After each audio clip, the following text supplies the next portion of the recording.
Hi, my name is Chesley Brungton, and for the Manager and Leader project, I work with Madison Smith. And the person that we decided to interview, her name is Jennifer Johnson. She's the General Manager for Dairy Queen in Dunn, North Carolina, and she's worked there for 11 years. I actually know her personally because I worked with her for 3 years, and I usually work there with her during the summers and on the weekends, and I also worked there when I was in high school. And so that's how we made the connection to her.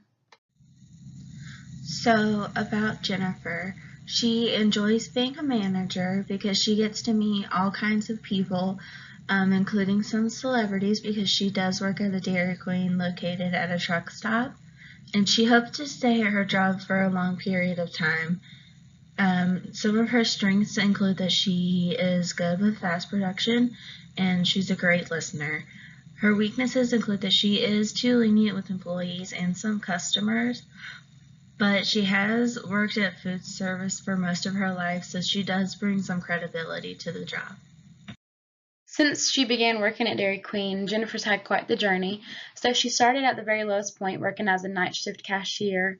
And then after about 2 years of working there, she started learning basic business skills that were required for the job by being a shift leader. And so at the end of the night, she'd be responsible for taking the cash registers and taking all the money from those and putting them in the office. And then she'd count the money and make sure all the money came up correctly and none was missing. And then the money that wasn't needed to put back in the registers for the next day, she would put into the safe and then have to record all the information. And so during her third year of working, she became the assistant manager and eventually became the store manager during her fourth year. And so in May of 2019, she'll have completed her 11th year of employment with Dairy Queen.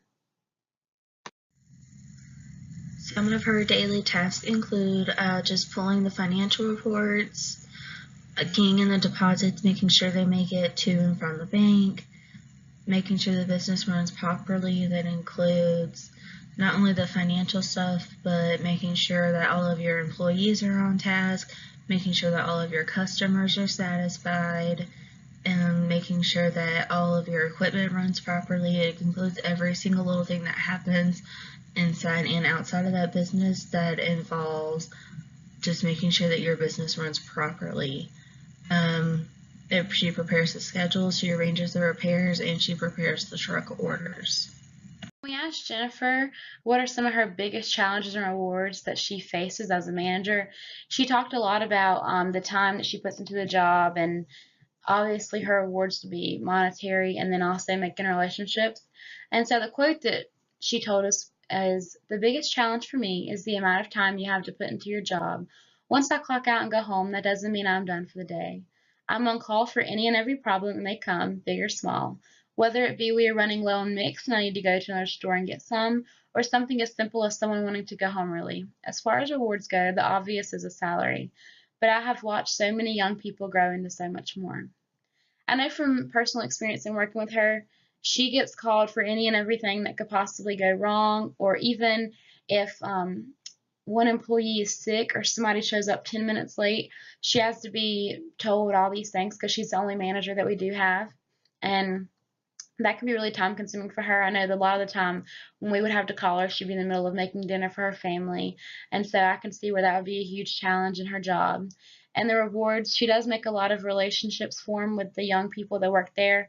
Most of the employees are probably high school age to college age, and so she gets to work with the young people as they're moving up, and then when they leave to go to college or when they're coming back, she gets to keep that relationship progressing, and she really enjoys that and like being able to be around people.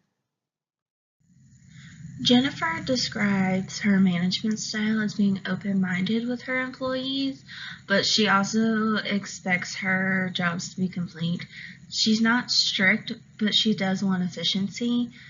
She gives out verbal rewards for her employees to increase work incentives. She also makes her employees feel appreciated as she believes that it increases morale, and also their employees, their self-confidence. So as far as her communication and her relationships with her employees go, we ask her, how do you effectively and clearly communicate organization goals through the chain of command? And she responded that she starts with the manager underneath her, and from there they'll take the information that she gives them to the rest of the employees, And then if they somehow don't communicate correctly with the basic employees and if something gets lost in communication, she'll go behind and correct everybody and make sure that they have the right information. So then we asked her, do you meet with your employees often to work out issues? And she said that she does. She talks to them daily, especially meeting up with the shift leaders that are underneath her and the assistant manager. She has meetings with them every few days just to make sure that everything's going smoothly. And she also lets them give her any advice that they have with the way that she leads. And so then we asked her, how do you encourage team building among employees? And she responded by making them feel appreciated. And so by making them feel appreciated, it motivates them to want to work together even more so that they can all work together to receive maybe salary benefits or something like that. As Chelsea talked about in the previous slide, Jennifer stated, I sort of become a mother figure to employees. Most of them are school-aged, and I care for all my employees, but there's a fine line between friend and boss. As you can tell, Jennifer truly cares for her employees, and she cherishes the relationships that she has between them. So in talking about conflict, we asked her, how do you handle conflict in the workplace? And so she gave us two different responses. One is directed at the employee and one's directed at the customer. And so how she handles conflict with her employees is to meet together to resolve an issue.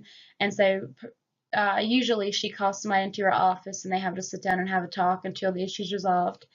And then when she has an issue with the customer, she likes to contact the person, listen to what their disagreement is, and then do whatever she can to make the situation right, which usually involves maybe giving them a couple of free blizzards or something like that. Or if they file a complaint and then she is aware of the issue, she goes back and makes sure that the employee team knows how to handle that in the future. So then we asked her what kind of disciplinary action she takes with her employees, and she said that sometimes she writes people up, sometimes she suspends people from the job, or sometimes people get fired and terminated. And so these are just all different kinds of things that she can do to work with employees when they do something wrong. This slide is personal advice from Jennifer. What advice would you give someone who's in a management position? She says to keep yourself organized and focused, appreciate all of your employees, and stay ahead. What management skills have helped you lead efficiently and could help others? The most effective thing you can have is pride and care of what you do. They take care of most everything. Be passionate about your work. Employees will then produce work you can be proud of. Customers are what matter most. When looking for employees, make sure they have great people skills.